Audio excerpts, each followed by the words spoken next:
அன்பான தேவ ஜனங்களுக்கு மேய்ப்பரு இரட்சகருமான இயேசு கிறிஸ்துவின் இனிய நாமத்தின் நல்வாழ்த்துகள். இன்றைய செய்தியில், இன்று நமக்கு மரணம் சம்பவித்தால் நமக்கு ஏற்படும் மாற்றங்கள் என்ன என்பதை மரணமே உன் கூர் எங்கே என்ற தலைப்பில் நாம் தியானிக்கப் போகிறோம். உண்மையிலே ஆத்மாவும் ஆவியும் மரிப்பதில்லை என்பது வேதத்தில் நமக்கு சொல்லப்பட்டிருக்கிறது. ஆனால் ஒரு குறிப்பிட்ட காலத்தில் ஒரு மனிதன் இறந்து போவானே, ஆனால் அவனுடைய வாழ்க்கை பூமியில் முடிந்துவிடும். அவன் சரீரம் பூமியிலே மண்ணோடு மண்ணாகிவிடும். அவன் ஆத்மாவும் அவனுடைய ஆவியும் மரிப்பதில்லை. அவைகள் இந்த பூமியினுடைய வாழ்க்கையிலிருந்து இன்னொரு இடத்திற்கு போய் அது வாழ ஆரம்பிக்கின்றன. அவை மரிப்பதே கிடையாது. தேவனிடத்தில் போய் சேருகிற வரைக்கும் அது உயிரோடு தான் இருக்கிறது. ஆகையால் ஒருவன் மரித்துவிட்டால் அவன் வாழ்க்கை முடிவதில்லை. அவனுடைய பூமியில் உள்ள வாழ்க்கை முடிகிறது. அவனுக்கு அதன் பிறகு பரலோகத்தில் உள்ள வாழ்க்கை ஆரம்பமாகிறது. அந்த பரலோக வாழ்க்கையிலே இந்த பூமியில் அனுபவித்த இந்த கஷ்டங்களோ பாரங்களோ எதுவுமே இல்லை. அந்த ஆவியும் ஆத்மாவும் நிம்மதியாக இளைப்பார். நாம் ஒரு விசுவாசியினுடைய ஆத்மாவை பற்றி சொல்லுகிறேன். ஒரு விசுவாசியினுடைய ஆத்மாவும் ஆவியும் அது நிம்மதியாக போய் அது நியாய தீர்ப்பு வரும் வரைக்கும், அல்லது தேவனால் அதை வேறு ஒரு இரண்டாவது வருகையின் திரும்ப கூட்டி கொண்டு வரும் வரைக்கும் அது நிம்மதியாக இளைப்பாரும். நாம் இங்கு கிறிஸ்தவர்களுடைய அந்த பிறப்பை பற்றி மட்டுமே பேசுகிறோம். ஆகவே இன்று ஒருவன் மரிப்பானேயானால் நம்ம கவலைப்பட வேண்டிய தேவையே இல்லை. மரித்தவன் பூமியில் முடிந்து போனால் அவன் உடனாகவே அவனுடைய வாழ்க்கை வேறொரு இடத்தில் ஆரம்பமாகிறது. எல்லோரும் அப்படித்தான். எல்லோருக்கும் அப்படியே ஏற்படுத்தினால் எல்லோரும் போய் சந்திக்கக்கூடிய இடம் இன்னொரு இடத்தில் நாம் சந்திக்கக்கூடியவர்களாக நாம் இருக்கிறோம்.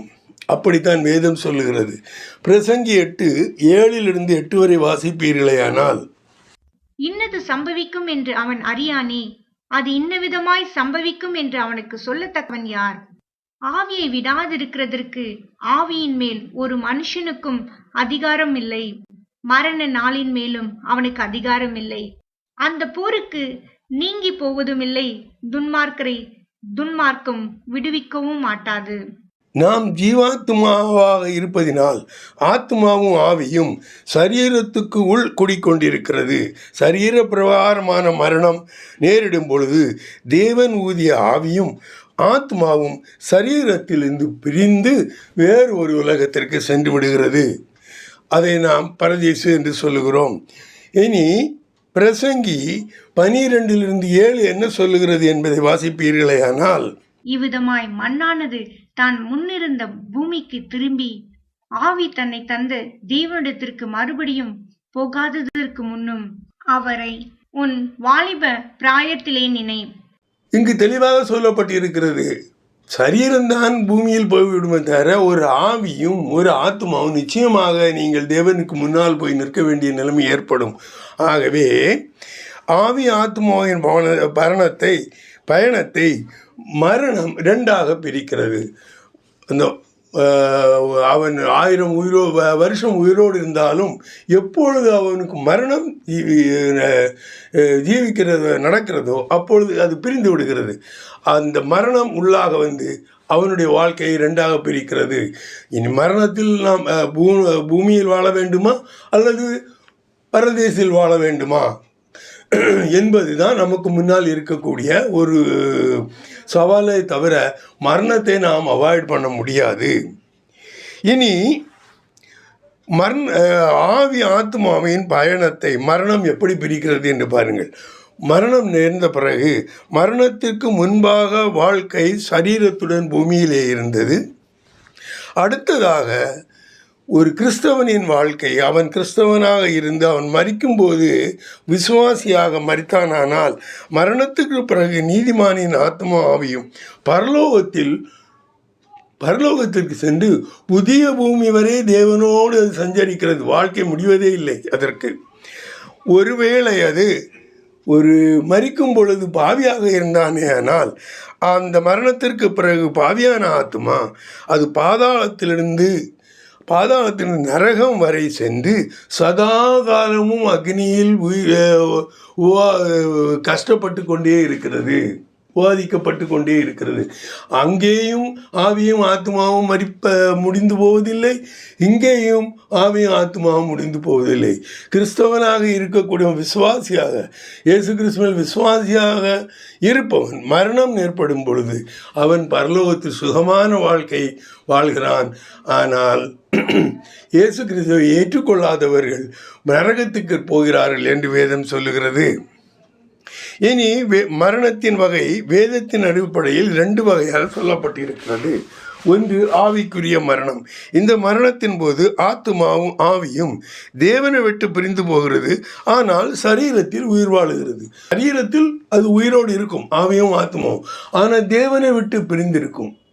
அந்த தேவனை விட்டு பிரிந்திருக்கக்கூடிய அப்படிப்பட்ட ஒரு நிலைமை அவனுக்கு இருக்குமானால் அவன் ஆவியான மரணம், ஒரு ஆவிக்குரிய மரணத்தை சந்தித்திருக்கிறான். இதுதான் ஆதாமிற்கு நடந்தது. ஆதாமை பார்த்து தேவன் சொன்னால், நீ சாகவே சாவாய், அந்த கனியை புசித்தால் சாகவே சாவாய் என்றார். அவன் கனியை புசித்தான், அவன் செத்து போனான். ஆனால் அவன் செத்தது ஆவிக்குரிய மரணம். அவன் பூமிக்குரிய அந்த ஒரு வாழ்க்கையை அவன் தொடர்ந்து செய்து கொண்டிருந்தான். அவன் பாவியாகவே இருந்தான். அவன் பாவியாக இல்லாமல் இருந்திருந்தால் அந்த மரணம் அவனுக்கு நேர்ந்திருக்காது. இனி இதை ஆதியாகமம் 3:4-7 வரை வாசிப்பீர்களேயானால், அப்பொழுது சர்ப்பம் ஸ்திரீயை நோக்கி, நீங்கள் சாகவே சாவதில்லை, நீங்கள் இதை புசிக்கும் நாளிலே உங்கள் கண்கள் திறக்கப்படும் என்றும், நீங்கள் நன்மை தீமை அறிந்து தேவர்களைப் போல் இருப்பீர்கள் என்றும் தேவன் அறிவார் என்றது. அப்பொழுது ஸ்திரீயானவள், அந்த விருட்சம் புசிப்புக்கு நல்லதும் பார்வைக்கு இன்பமும் புத்தியை தெளிவிக்கிறதற்கு இச்சிக்கப்படத்தக்க விருட்சமுமாய் இருக்கிறது என்று கண்டு அதன் கனியை பறித்து புசித்து தன் புருஷனுக்கும் கொடுத்தாள். அவனும் புசித்தான். அப்பொழுது அவர்கள் இருவருடைய கண்களும் திறக்கப்பட்டது. அவர்கள் தாங்கள் நிர்வாணிகள் என்று அறிந்து அத்தி இலைகளை தைத்து தங்களுக்கு அரைக்கச்சைகளை உண்டு பண்ணினார்கள். அவர்கள் கண்கள் திறக்கப்பட்டன. அந்த கண்கள் திறக்கப்பட்டவுடன் அவனுடைய சரீர பிரகாரம் வாழ்க்கைக்கு வந்து விட்டான். அவன் ஆவிக்குரிய பிரகாரமாக அவன் மரித்து போனான் என்று இங்கு சொல்லப்பட்டிருக்கும். தேவனுடைய கட்டளைகளை நிராகரித்து சாத்தானுடைய அறிவுரைகளை ஏற்றுக்கொள்ளப்பட்ட பின் அது நிமித்தம் பாவம் செய்து கர்த்தரை விட்டு விலகி போனான். அப்படி கர்த்தரை விட்டு அவன் விலகி போனதனால் அவன் ஆவிக்குரிய முறையிலே அவன் சாவை தெரிந்து கொண்டான். சரீர பிரகாரமான அல்லது பௌதீக மரணம், இது 2வது மரணம். முதலில் ஆவிக்குரிய மரணம், அதை பற்றி தான் இவ்வளோ நேரம் சொன்னோம். அப்போது சரீர பிரகாரமான மரணம், இந்த மரணம் சம்பவிக்கும் போது ஆவி ஆத்மா சரீரத்தை விட்டு பிரிந்து விடுகிறது. அங்கு தேவனை விட்டு பிரிந்து சரீரத்துக்குள்ளாக இருந்தது, அது சரீர மரணம்.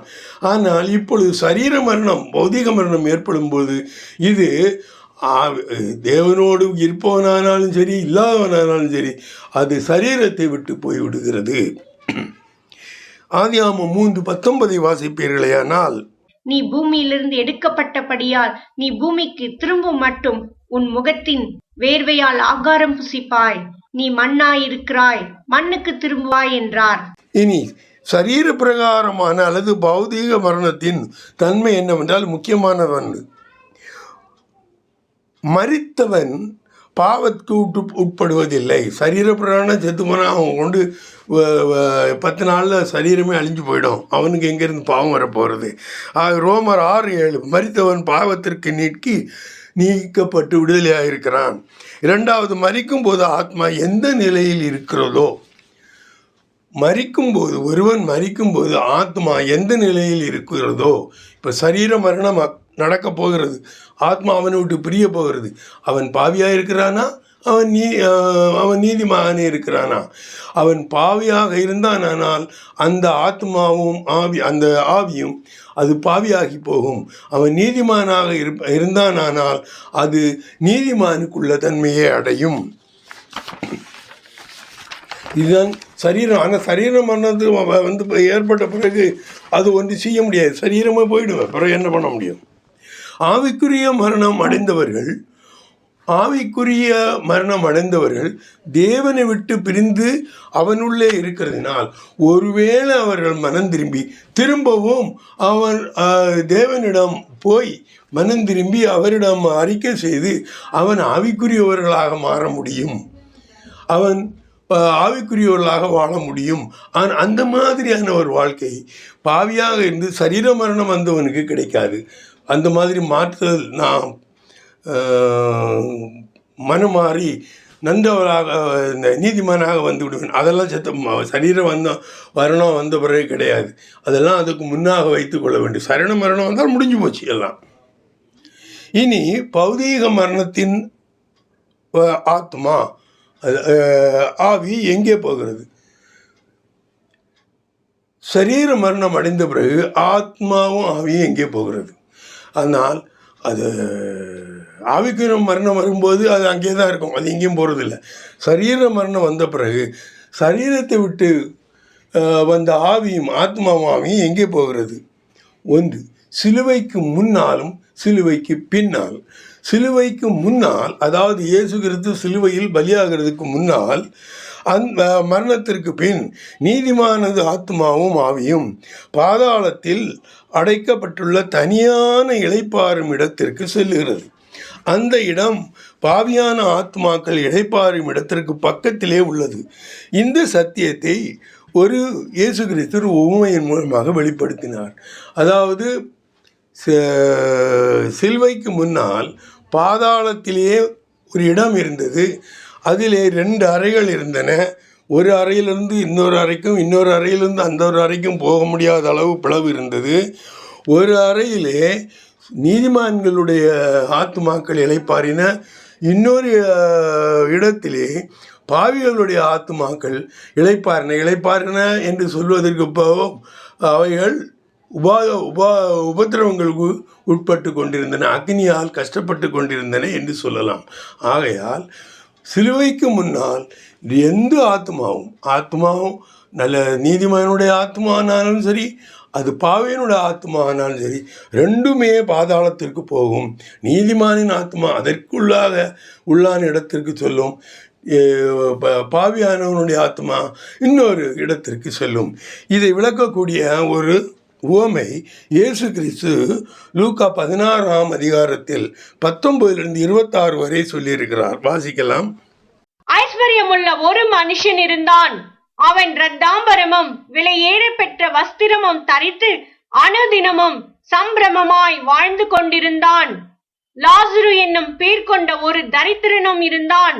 அவன் பருக்கள் நிறைந்தவனாய் அந்த ஐஸ்வர்யவானுடைய வாசல் அருகே கிடந்து அவனுடைய மேஜையிலிருந்து விழும் துணிக்கைகளாலே தன் பசியை ஆற்ற ஆசையாயிருந்தான். நாய்கள் வந்து அவன் பருக்களை நக்கிற்று. பின்பு அந்த தரித்திரன் மரித்து தெய்வ தூதரால் ஆபிரகாமுடைய மடியிலே கொண்டு போய் விடப்பட்டான். ஐஸ்வர்யவானும் மரித்து அடக்கம் பண்ணப்பட்டான். பாதாளத்திலே அவன் வேதனை படுகிற போது தன் கண்களை ஏறெடுத்து தூரத்திலே ஆபிரகாமையும் அவன் மடியிலே லாசருவையும் கண்டான். அப்பொழுது அவன், தகப்பனாகிய ஆபிரகாமே, நீர் எனக்கு இறங்கி லாசரு தன் விரலின் நுனியை தண்ணீரில் தோய்த்து என் நாவை குளிர பண்ணும்படி அவனை அனுப்ப வேண்டும். இந்த அக்கினி ஜுவாலையில் வேதனை படுகிறேனே என்று கூப்பிட்டான். அதற்கு ஆபிரகாம், மகனே, நீ பூமியிலே உயிரோடு இருக்கும் காலத்தில் உன் நன்மைகளை அனுபவித்தாய். லாசருவும் அப்படியே தீமைகளை அனுபவித்தான். அதை நினைத்துக்கொள். இப்பொழுது அவன் தேற்றப்படுகிறான், நீயோ வேதனைப்படுகிறாய். அதுவும் அல்லாமல் இவ்விடத்திலிருந்து உங்களிடத்திற்கு கடந்து போகவும் அவ்விடத்திலிருந்து எங்களிடத்திற்கு கடந்து வரவும் மனதுள்ளவர்களுக்கு கூடாதபடிக்கு எங்களுக்கும் உங்களுக்கும் நடுவே பெரும் பிளப்பு உண்டாக்கப்பட்டிருக்கிறது என்றான். இந்த உவமையிலிருந்து நீதிமான்கள் ஆத்துமாக்கள் பாதாளத்தில் தனியாக அமைக்கப்பட்டிருந்த இளைப்பாறும் ஸ்தலத்தில் வைக்கப்பட்டிருந்தது. பாவிகளின் ஆத்துமாக்கள் பாதாளத்தில் தனியாக, நீதிமான்களின் ஆவி இளைப்பாறிக் கொண்டிருந்த இடத்திற்கு பக்கத்தில் வைக்கப்பட்டிருந்தது. இரண்டு இடங்களுக்கும் இடையே பெரும் ஆழமான பிளவு இருந்ததினால் இங்கிருந்து அங்கவும் சொல்ல முடியாது, அங்கிருந்து இங்கவும் வர முடியாது. அப்படிப்பட்ட நிலைமை. பாவ ஆத்மாக்கள் அக்னியால் பாதிக்கப்பட்டு கொண்டிருந்தன. அதே சமயத்தில் அங்கு அந்த லாசருவின் ஆத்மா தூங்கிக் கொண்டு சொகுசாக இருந்ததாக பார்க்கிறோம். இதில் ஒன்று தெரிய வேண்டும். எல்லாமே ஆத்மாக்களாக இருக்கின்றன. இங்கிருந்து ஆத்மா அங்கே என்ன நடக்கிறது என்பதை பார்க்க முடிகிறது. இங்கிருந்து அந்த ஆத்மா அங்கே இருக்க ஆத்மாவோடு பேச முடிகிறது. இது அந்த ஆவிக்குரிய முறையில் அங்கு நடக்கிறது. அதனால் ஆத்மாக்களும் ஆவியும் இன்னொருவரிடம் பேசவோ இன்னொருவரிடம் காணவோ கூடியதாக இருக்கிறது என்பது இந்த உண்மையில் தெரிகிறது. இனி சிலுவை மரணத்திற்கு பின் உயிர்த்தெழுந்த இயேசு நீதிமான்களின் ஆத்மாக்களை பரதேசுக்கு அவருடன் எடுத்து சென்று விட்டார். எப்பொழுது இயேசு கிறிஸ்து சிலுவையிலே அறையப்பட்ட பின் உயிர்த்தெழுந்து பரதேசுக்கு போனாரோ அப்பொழுது அவர் பாதாளத்திலே இறங்கி நீதிமான்களின் ஆத்மாக்களை எல்லாம் கூட்டிக் கொண்டு பரதேசுக்கு போய்விட்டார். பரதேசத்திலே ஒரு இடம் வைக்கப்பட்டு அங்கே இப்பொழுது அந்த நீதிமான்களின் ஆத்மாக்கள் அங்கே தங்குகின்றன. ஒரு நீதிமான் மரிப்பானால் அவனுடைய ஆத்மா இப்பொழுது பரதீசத்துள் இளைப்பாறுமிடத்திற்கு போகிறது. ஆனால் அந்த பாவிகளுடைய ஆத்மா இன்னும் அந்த பாதாளத்திலேயே இருக்கிறது. முன்பு சிலுவை வருவதற்கு முன்னாலே இந்த ரெண்டு ஆத்மாவில் இருந்த இடமும் சாத்தானுடைய கண்ட்ரோலில் இருந்தது. அது எப்பொழுது அவர் சிலுவையிலே மரித்தாரோ, எப்பொழுது ஆத்மாக்கள் விடுதலை செய்யப்பட்டனோ, அவனுடைய அதிகாரம் பிடுங்கப்பட்டதோ, அப்பொழுது இவைகள் எல்லாம் தனியாக அந்த சாத்தானின் அடிமைத்தனத்திற்கு உள்ளாகாமல் இருக்கிறார்கள். இது உங்கள் தெரிந்திருக்க வேண்டும். இனி சிலுவை மரணத்திற்கு பின் உயிர்த்தெழுந்த இயேசு எப்படி எடுத்துக்கொண்டு போனார் என்பதை எபேசியர் 4:7-10 வரை வாசிப்பீர்களேயானால் தெரியும். கிறிஸ்துவனுடைய ஈவின் அளவுக்கு தக்கதாக நம்மில் அவனுக்கு கிருபை அளிக்கப்பட்டிருக்கிறது. ஆதலால் அவர் உன்னதத்திற்கு ஏறி சிறைப்பட்டவர்களை சிறையாக்கி மனுஷர்களுக்கு வரங்களை அளித்தார் என்று சொல்லியிருக்கிறார். ஏறினார் என்பதினாலே அவர் அதற்கு முன்னே பூமியின் தாழ்விடங்களில் இறங்கினார் என்று விளங்குகிறதல்லவா? இறங்கினவரே எல்லாவற்றையும் நிரப்பத்தக்கதாக எல்லா வானங்களுக்கும் மேலாக உன்னதத்திற்கு ஏறினவருமாயிருக்கிறார். இப்பொழுது நீதிமான்களின் ஆத்மா இளைப்பாறிய இடம் காலியாக இருக்கிறது. பாவிகளின் ஆத்மாக்கள் இன்னும் பாதாளத்தில் மரணத்திற்கு பிறகு சென்று அங்கே இளைப்பாறுகின்றன. இனி சிலுவை மரணம் வரை இளைப்பாறின ஆத்மாக்கள் சாத்தானின் அதிகாரத்தில் கட்டுண்டவைகளாக இருந்தன. நான் சொன்னேன் இப்பதான். இயேசு கிறிஸ்து சிலுவையில் இரத்தம் சிந்திய போது எல்லா ஆத்மாக்களும் உலகில் வாழும் மனிதர்களும் அவனுடைய அதிகாரத்திலிருந்து விடுதலையாக்கப்பட்டனர். எபேசியர் 2:14-15. ஆதலால் பிள்ளைகள் மாம்சத்தையும் இரத்தத்தையும் உடையவர்களாயிருக்க அவரும் அவர்களைப் போல மாம்சத்தையும் இரத்தத்தையும் உடையவரானார். மரணத்துக்கு அதிகாரியாகிய பிசாசானவனை தமது மரணத்தினாலே அழிக்கும்படிக்கும் ஜீவ காலமெல்லாம் மரண பயத்தினாலே அடிமைத்தனத்திற்குள்ளானவர்கள் யாவரையும் விடுதலை பண்ணும்படிக்கும் அப்படியானார். இதிலிருந்து என்ன தெரிகிறது? இப்பொழுது ஆத்மாக்கள் நீதிமானின் ஆத்மாக்கள் பரதேசுக்கு போகின்றன. ஆனால் பாவம் செய்யக்கூடிய ஆத்மாக்கள் அங்கு போகிறதற்கு அனுமதி இல்லை. அவர்கள் உபாதிக்கப்படுகின்றன. அதே பாதாளத்தில் நியாய தீர்ப்பு வரும் வரை 1000 ஆண்டுக்கு அரசாட்சிக்கு பிறகு நியாய தீர்ப்பு வரும். அது வரைக்கும் அவைகள் அங்கே தங்கியிருக்கும். நியாய தீர்ப்பு முடிந்த பிறகு அவைகள் நரகத்தில் தள்ளப்படும். இனி மரணத்தின் போது ஆத்மாக்கள் அழிந்து போகாமல் அவர்களுடைய நிலையை பொறுத்து பரதீசிலோ பாதாளத்திற்கோ போகிறது. இயேசு கிறிஸ்துவின் மேலுள்ள விசுவாசத்தின் அடிப்படையில் ஆத்துமாக்கள் நிலை நிர்ணயிக்கப்படுகிறது. இயேசு கிறிஸ்துவை விசுவாசிக்கிறவன் மேலே போகிறான். இயேசு கிறிஸ்துவை விசுவாசியாதவன் கீழே போகிறான். இதற்குள்ள வசனத்தை சொல்லுகிறேன். விசுவாசிகளின் ஆத்துமாக்கள் நித்திய ஜீவனை அடையும் நிலை நிலை அடைகிறது. எப்பொழுது இயேசு கிறிஸ்துவை விசுவாசிக்கக்கூடிய ஆத்மா ரட்சிக்கப்பட்டு அது நித்திய ஜீவனை அடையக்கூடிய நிலைமையில் இருக்கிறதோ அந்த மாதிரிப்பட்ட ஆத்மாக்கள் அந்த இதுக்கு பரதீசிற்கு போகின்றன. யோவான் 3:16-17 வாசிப்பீர்களே. ஆனால் தேவன் தம்முடைய ஒரே பேரான குமாரனை விசுவாசிக்கிறவன் எவனோ அவன் கெட்டு போகாமல் நித்திய ஜீவனை அடையும்படிக்கு அவரை தந்தருளி இவ்வளவாய் உலகத்தில் அன்பு கூர்ந்தார். உலகத்தை ஆக்கினைக்குள்ளாக தீர்க்கும்படி தேவன் தம்முடைய குமாரனை உலகத்தில் அனுப்பாமல் அவராலே உலகம் ரட்சிக்கப்படுவதற்காகவே அவரை அனுப்பினார். இங்கு என்ன சொல்லப்பட்டிருக்கும் என்றால், நீங்கள் இயேசு கிறிஸ்துவை விசுவாசிப்பீர்களேயானால் உங்களை நித்திய ஜீவன் அடைவதற்கு தகுதியுள்ளவர்களாக அந்த விசுவாசம் மாற்றுகிறது என்பது இங்கு சொல்லப்பட்டிருக்கும். அடுத்ததாக யோவான் 14:15-18 வாசிப்பீர்களேயானால், எப்பொழுது நீங்கள் அவரை விசுவாசிக்கிறீர்களோ உங்களுடைய விசுவாசம் உறுதியானதாக இருக்கிறதோ அப்பொழுது உங்களை வழி நடத்தி பரதேசத்துக்கு கொண்டு போய் அதன் மேலும் வழி நடத்துவதற்காக ஆவியானவரே உங்களுக்கு கொடுக்கப்படுகிறார் என்று சொல்லப்பட்டிருக்கும். யோவான் 14:15-18 வரை வாசியுங்கள். நீங்கள் என்னிடத்தில் அன்பாயிருந்தால் என் கற்பனைகளை கைக்கொள்ளுங்கள். நான் பிதாவை வேண்டிக் கொள்ளுவேன், அப்பொழுது என்றென்றைக்கும் உங்களுடனே கூட இருக்கும்படிக்கு சத்திய ஆவியாகிய வேறொரு தேற்றரவாளனை அவர் உங்களுக்கு தந்தருளுவார். உலகம் அந்த சத்திய ஆவியானவரை காணாமலும் அறியாமலும் இருக்கிறபடியால் அவரை பெற்றுக்கொள்ள மாட்டாது. அவர் உங்களுடனே வாசம் பண்ணி உங்களுக்குள்ளே இருப்பதால் நீங்கள் அவரை அறிவீர்கள். நான் உங்களை திக்கற்றவர்களாக விடேன், உங்களிடத்தில் வருவேன். எப்படி நீதிமான்களுடைய ஆத்துமாக்கள் பரதீசுக்கு போகின்றனோ அதே மாதிரி பாவியானவர்களுடைய ஆத்துமாக்கள் இது பாதாளத்திற்கு போகின்றன என்பதை யோவான் 3:18-19 வாசிக்கலாம். அவரை விசுவாசிக்கிறவன் ஆக்கினைக்குள்ளாக தீர்க்கப்படான். விசுவாசியாதவனோ தேவனுடைய ஒரே பேரான குமாரனுடைய நாமத்தில் விசுவாசமுள்ளவனாயிராதபடியினால் அவன் ஆக்கினை தீர்ப்புக்குட்பட்டாயிற்று.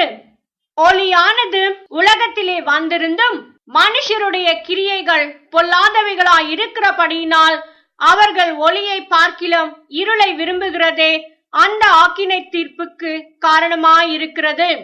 ஏன் இவைகள் பாதாளத்திற்கு போகின்றன என்றால், ஒளியாக வந்திருந்தும், அதாவது அவர்களுக்கு எல்லாருக்கும் வழிகாட்டும்படியாக இயேசு கிறிஸ்து பூமியில் வந்திருந்த பொழுதும் அவரை தொடர்ந்து சொல்லாமல் அவரை நிராகரித்ததினால், அதாவது ஒளி என்று சொல்வது இயேசு கிறிஸ்து, அவரை நிராகரித்ததினால் அவர்களுக்கு தண்டனையாக அந்த நரகம் கொடுக்கப்படுகிறது என்பது இங்கு சொல்லப்பட்டிருக்கிறது. இனி 2ஆம் வருகையின் போது என்ன நடக்கிறது? இது அப்படியே நடந்து கொண்டே போகும். இப்போ நீதிமான்கள் மரித்தால் ஆத்துமாக்கள் அங்கே போய்விடும், அது ஒரு வாழ்க்கை. அங்கே போயிருந்து அந்த ஆத்துமாக்கள் பார்க்கின்றன, பேசுகின்றன என்று நாம் வாசித்தோம். அங்கே போய் ஐடென்டிஃபை பண்ணி சந்தோஷமாக இருக்கலாம். ஒவ்வொருடைய இங்கு விட்டு போன குடும்பங்கள் அங்கே கூட தொடரலாம், இங்கு விட்டு போன உறவுகள் அங்கு போய் கூட தொடரலாம். என்ன நடக்கும் என்பதை பற்றி விவரமாக நமக்கு தெரியாது. ஆனால் இங்கு அந்த நீதிமான் ஐஸ்வர்யவானுக்கு பேதுருவையும் லாசருவையும் தெரிகிறது, ஆபிரகாமையும் தெரிகிறது. அதே மாதிரி நமக்கும் தெரியலாம் அல்லவா? அப்படி நாம் யோசித்து கொள்ளலாம். ஆனால் நாம் 2ஆம் வருகையிலே எடுத்துக்கொள்ளும் போது என்ன நடக்கிறது என்பதை பார்க்கலாம். இந்த 2ஆம் வருகையிலே எடுத்துக்கொள்ளப்படுபவர்கள் நீதிமான்கள் மட்டுமே எடுத்துக்கொள்ளப்படுவார்கள், மற்றவர்கள் எடுத்துக்கொள்ளப்பட மாட்டார்கள். நீதிமான்கள் உயிரோடு மரித்திருக்கும் ஆத்துமாக்கள் அவர்கள் எந்த நிலையிலே அங்கே இருக்கிறார்களோ, பரதேசில் இருக்கிறார்களோ, அங்கே இருந்து அவர்கள் தேவனை நடுவானிலே சந்திப்பார்கள். சந்தித்து அவரோடு கூட அவர்களை எடுத்துக்கொண்டு போவார் என்பதை 1 தெசலோனிக்கர் 4:15-17 வரை வாசிப்பீர்களே, ஆனால் கொடுக்கப்பட்டிருக்கும். கர்த்தருடைய வார்த்தையை முன்னிட்டு நாங்கள் உங்களுக்கு சொல்லுகிறதாவது, கர்த்தருடைய வருகை மட்டும் உயிரோடு இருக்கும் நாம் நித்திரை அடைந்தவர்களுக்கு முந்திக் கொள்வதில்லை. ஏனெனில் கர்த்தர் தாமே ஆரவாரத்தோடும் பிரதான தூதனுடைய சத்தத்தோடும் தேவ காலத்தோடும் வானத்திலிருந்து இறங்கி வருவார். அப்பொழுது கிறிஸ்துவுக்குள் மரித்தவர்கள் முதலாவது எழுந்திருப்பார்கள். பின்பு உயிரோடு இருக்கும் நாமும் கர்த்தருக்கு எதிர்கொண்டு போக மேகங்கள் மேல் அவர்களோட கூட ஆகாயத்தில் எடுத்துக்கொள்ளப்பட்டு இவ்விதமாய் எப்பொழுதும் கர்த்தருடனே கூட இருப்போம். இனி வரக்கூடியது இந்த செய்தியின் தரப்பு. மரணமே உன் கூர் எங்கே? அந்த இப்பொழுது உங்களுக்கே புரிந்திருக்கும். யார் மரணத்தை பாது உன் கூர் எங்கே என்று சொல்வார். எனக்கு மரணத்திற்கு பிறகு சொகுசமான வாழ்க்கை மேலே வைக்கப்பட்டிருக்கிறது என்று தெரிந்தால் நான் மரணத்தை பார்த்து சொல்வேன், நீ என்ன பண்ண போகிறாய்? எனக்கு என் சரீரத்தை எடுத்துக்கொண்டாயானால் நான் சொகுசான வாழ்க்கைக்கு போய்விடுகிறேன். ஆகையினாலே உன்னை கண்டு நான் பயப்படவும் தேவையில்லை, நீ என்னை பயங்காட்டவும் தேவையில்லை. வாசியுங்கள் 1 கொரிந்தியர் 15:51-56 வரை. இதோ ஒரு ரகசியத்தை உங்களுக்கு அறிவிக்கிறேன். நாம் எல்லோரும் நித்திரை அடைவதில்லை. ஆகிலும் கடைசி எக்காலம் தொனிக்கும் போது ஒரு நிமிஷத்திலே ஒரு இமை பொழுதிலே நாம் எல்லாரும் மறுரூபமாக்கப்படுவோம். எக்காலம் தொனிக்கும். அப்பொழுது மரித்தோர் அழிவில்லாதவர்களாய் எழுந்திருப்பார்கள். நாமும் மறுரூபமாக்கப்படுவோம். அழிவுள்ளதாகிய இது அழியாமையையும் சாவுக்கேதுவாகிய இது சாவாமையும் தரித்து கொள்ள வேண்டும். அழிவுள்ளதாகிய இது அழியாமையையும் சாவுக்கேதுவாகிய இது சாவாமையும் தரித்து கொள்ளும் போது மரணம் ஜெயமாக விளங்கப்பட்டது என்று எழுதியிருக்கிற வார்த்தை நிறைவேறும். மரணமே உன் கூர் எங்கே? பாதாளமே உன் ஜெயம் எங்கே? மரணத்தின் கூர் பாவம், பாவத்தின் பலன் நியாயப்பிரமாணம். நம்முடைய கர்த்தராகிய இயேசு கிறிஸ்துவினாலே நமக்கு ஜெயம் கொடுக்கிற தேவனுக்கு ஸ்தோத்திரம். பாவிகளின் ஆத்மாவின் மேல் மரணத்திற்கு அதிகாரம் உள்ளது. ஏனென்றால் மரணத்திற்கு பிறகு எதிரான எந்த காரியத்தையும் ஏறெடுக்க முடியாமல் நியாய தீர்ப்பை எதிர்கொண்டு நரகத்துக்கு செல்லுகிறது. அவ்வளோதான். அதெல்லாம் அப்படியே தான் போயிட்டு இருக்கணும். போய் சாகிறதுக்கு இப்படி போயிட்டு இருக்கணும். ஆனால் நீதிமானியின் ஆத்மா மேல் மரணத்திற்கு எந்த அதிகாரமும் கிடையாது. பூமியிலிருந்து அப்படி நம்ம தூக்கி விடுகிறது. அது நீ போய் பரலோகத்திற்கு போ என்று நம்ம தூக்கி விடுகிறது. அதன் பிறகு சரீரமும் போய்விடுகிறது. இங்கே இருக்கக்கூடிய மரணத்திற்கு எந்தவித அதிகாரமும் கிடையாது. ஒரு தடவை நீதிமானாகி ஒரு தடவை மரித்தவன் எல்லோருக்கும் வரக்கூடிய பௌதிக மரணத்தை முதலாம் மரணம் என்று சொல்கிறோம். அந்த மரணத்தை தவிர அதன் பிறகு எந்த மரணமும் அவனுக்கு கிடையாது. இந்த அந்த மரணத்தை பார்த்து கேட்கிறான், உன் கூர் எங்கே? இனி பாவம் செய்கிற ஆத்மா பாதாளத்திலிருந்து நியாயத்திற்கு பிறகு நரகத்திற்கு செல்லும். பாவிகளுக்கான நியாய தீர்ப்பு 1000 ஆண்டு அரசாட்சிக்கு பிறகு நடக்கும். இங்கே என்ன நடக்கும் என்றால், 2ஆம் வருகையிலே இயேசு வந்த பிறகு அவர் நீதிமான்களை எல்லாம் கூட்டிக் கொண்டு அவர்களுக்குள்ள சரீரம் கொடுத்து ஆவிக்குரிய சரீரத்தையும் அவர்கள் பெற்றுக்கொண்டு அவரோடு கூட பூமியிலே சாத்தானோடு யுத்தம் பண்ணதுக்கு வருவார். 2ஆம் வருகையில் அர்மகதோனில் அங்கு யுத்தம் நடக்கும். அந்த அந்தி கிறிஸ்து என்ற சாத்தானின் பிரதிநிதி, சாத்தானுடைய மகனாக செயல்படக்கூடியவனோடு அங்கு யுத்தம் நடக்கும். அங்கு அவர்கள் தோற்கடிக்கப்படுவார்கள். தோற்கடிக்கப்பட்ட பிறகு இயேசு கிறிஸ்துவனுடைய 1000 ஆண்டு அரசாட்சி நடக்கும். அங்குதான் எத்தனை பேர் இங்கிருந்து போனார்களோ, எத்தனை பேர் நீதிமன்றாக எடுக்கப்பட்டார்களோ அவர்கள் ஆசாரியனாகவும் ராஜாக்களாகவும் அவர்கள் அங்கு மகிமையோடு இருப்பார்கள். அந்த 1000 ஆண்டு முடியும் வரை இந்த பாவிகளுடைய ஆத்மா அங்கு வாதிக்கப்பட்டு கொண்டே இருக்கும், பாதாளத்திலே இருந்து கொண்டிருக்கும். அந்த 1000 ஆண்டுக்கு பிறகு நடக்கக்கூடிய ஒரு யுத்தத்திலே சாத்தான் கொல்லப்படுவான். சாத்தான் நரகத்தில் எரியக்கூடிய அக்னியிலே தள்ளப்படுவான். அதன் பிறகு எல்லாம் மரணம் கூட சேர்ந்து, மரணம் பாதாளம் எல்லாமே சேர்ந்து அக்னி கடலில் தள்ளப்படும். நீதிமான்களோ அவர்கள் எந்த ஒரு காரியத்திற்காக எடுத்துக்கொள்ளப்பட்டார்களோ அவர்கள் நீதிமான்களாக தேவனோடு சஞ்சரித்து கொண்டிருப்பார்கள். இவைகளுக்கு பிறகு எல்லாம் புதிதாகவும் புதிய பூமி உண்டாகும். நாம் ஒவ்வொருவரும் புதிய பூமியின் பிரஜைகளாக நாம் மாறுவோம். இதுதான் இந்த இனி பாவம் செய்த ஆத்மா போகிறதை பற்றி சொன்னேன். அதுக்குள்ள வசனம் 20, வெளிப்படுத்தல் 20, 10-15 வரை வாசிப்பீர்களே. ஆனால் மேலும் அவர்களை மோசம் போக்கின பிசாசானவன் மிருகமும் கள்ள தீர்க்கதரிசியுமாயிருக்கிற இடமாகிய அக்கினியும் கந்தகமுமான கடலிலே தள்ளப்பட்டான். அவர்கள் இரவும் பகலும் சதா காலங்களிலும் வாதிக்கப்படுவார்கள். பின்பு நான் பெரிய வெள்ளை சிங்காசனத்தையும் அதன் மேல் வீற்றிருக்கிறவரையும் கண்டேன். அவருடைய சமூகத்திலிருந்து பூமியும் வானமும் அகன்று போயின. அவைகளுக்கு இடம் காணப்படவில்லை. மரித்தோராகிய சிறியோரையும் பெரியோரையும் தேவனுக்கு முன்பாக நிற்க கண்டேன். அப்பொழுது புஸ்தகங்கள் திறக்கப்பட்டன. ஜீவ புஸ்தகம் என்னும் வேறொரு புஸ்தகமும் திறக்கப்பட்டது.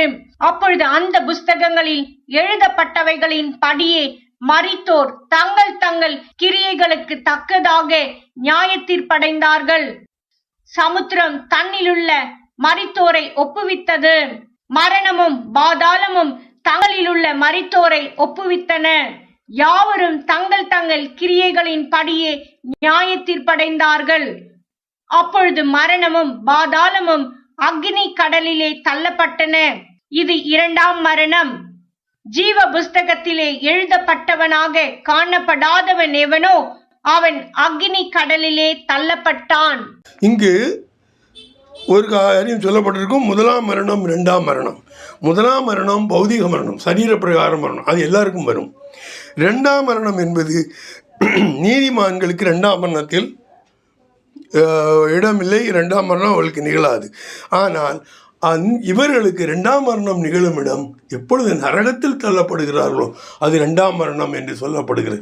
எல்லா பாவிகளுக்கும், எல்லா பாவியான அந்த ஆத்மாக்களுக்கும் 2ஆம் மரணம் சம்பவிக்கும். முடிவுரையாக, பௌதீக மரணம் பூமியில் எப்போது வேண்டுமானாலும் நிகழலாம். மரணத்தில் பாவம் செய்கிறவனுடைய பாவ ஆத்மா இளைப்பாறும் இடத்திற்கு போகும். ஆகவே நரகத்திற்கு போவதற்கு இஷ்டமில்லாதிருப்பவன் பாவ கிரியைகளை விட்டு விலக வேண்டும். இப்பொழுது உங்கள் கையில் தான் இருக்குது. இவ்வளவும் சொன்ன பிறகு எப்பொழுதும் நிச்சயமாக உங்களுக்கு மரணம் வரும். மரணம் வந்த பிறகு நீங்கள் இதற்கு முன்னால் எத்தனை பேரை இழந்து போனீங்களோ அத்தனை பேரும் நீங்கள் பார்க்கலாம். ஆனால் கிறிஸ்தவர்கள் இந்த ஒரு உறவை நீங்கள் வைத்துக்கொள்ளலாம். ஆனால் யார் யார் இயேசுவை விசுவாசியாமல் இருக்கிறீர்களோ உங்களுக்கு இந்த பாக்கியம் வேண்டுமானால் உங்களுக்கும் நீங்கள் தேவனோடு சேர்ந்திருந்து அந்த ஒரு பாக்கியமான அந்த ஒரு நல்ல ஒரு வாழ்க்கையை வாழ வேண்டும். உங்கள் ஆத்மாவை நீங்களும் வாழ வேண்டும். உங்களுக்கு அங்கே போன சரீரம் கொடுத்துருங்க, வாழ்த்தமை ஆவிக்குரிய சரீரம் கிடைத்து விடும். ஒரு வாழ்க்கையை வாழ வேண்டும் என்று சொன்னால் நீங்கள் நிச்சயமாக இயேசு கிறிஸ்துவை ஏற்றுக்கொள்ள வேண்டும். இந்த ஆவி ஆத்மா ஒரு தடவை தேவனால் கொடுக்கப்பட்டது. திரும்பி தேவனிடம் போகிற வரைக்கும் அது பிரயாணம் பண்ணிக்கொண்டே இருக்கும். சரீரம் போய்விடுமே தவிர உங்கள் ஆவி ஆத்மா போவதில்லை. அவைகள் உங்கள் பாவங்களை எடுத்துக்கொண்டே போகின்றன. ஆகையால் பாவங்களை விட்டு விடுங்கள். நீங்கள் நீதிமானாகி விட்டீர்களே, ஆனால் உங்கள் ஆத்மாக்களையும் உங்கள் ஆத்மா ஆவி பாவத்தை சுமப்பதை நீங்கள் தவிர்ப்பீர்கள். அன்பான பிதாவே, மேற்பெரு இரட்சகருமான இயேசு கிறிஸ்துவே, அன்றாடம் வழி நடத்தும் ஆவியானவரே, மரணத்திற்கு பிறகு என்ன நடக்கும்?